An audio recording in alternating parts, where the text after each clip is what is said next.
আজি অসম আৰক্ষীৰ ৫,৮১৬টা পদত নিযুক্তি প্ৰক্ৰিয়া সম্পূৰ্ণ হ'ল আৰু অসমত চৰকাৰী চাকৰি আমাৰ চৰকাৰৰ দিনত পোৱা যুৱক যুৱতীৰ সংখ্যাও ১,৪০,০০০ স্পৰ্শ কৰিলে। আজিৰ দিনটোত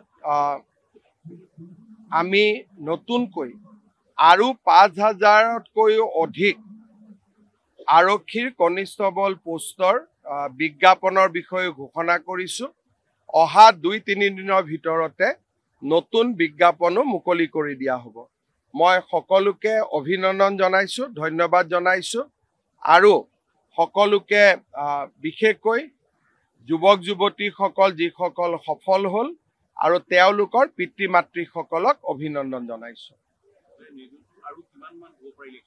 আমি কৰি গৈ আছোঁ। মই ভাবোঁ যে আমি প্ৰায় ২ লাখৰ ওচৰি পামগৈ।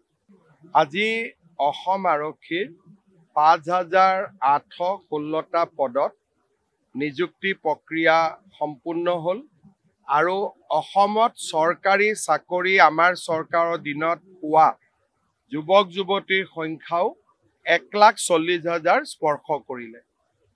আজিৰ দিনটোত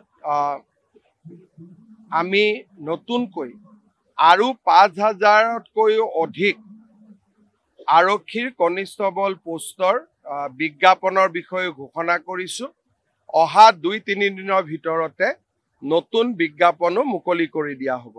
মই সকলোকে অভিনন্দন জনাইছোঁ, ধন্যবাদ জনাইছোঁ আৰু সকলোকে বিশেষকৈ যুৱক যুৱতীসকল যিসকল সফল হ'ল আৰু তেওঁলোকৰ পিতৃ মাতৃসকলক অভিনন্দন জনাইছোঁ।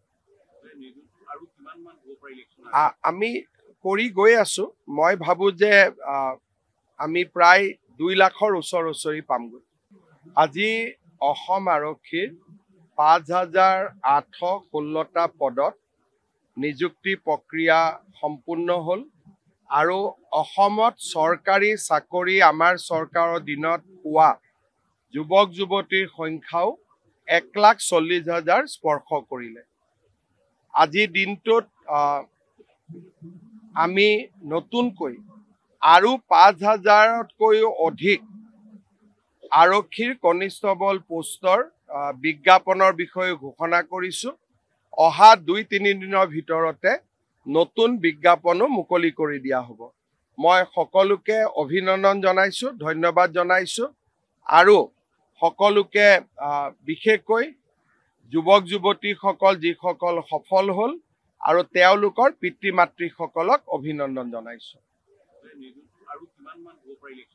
আমি কৰি গৈ আছোঁ। মই ভাবোঁ যে আমি প্ৰায় ২ লাখৰ ওচৰি পামগৈ।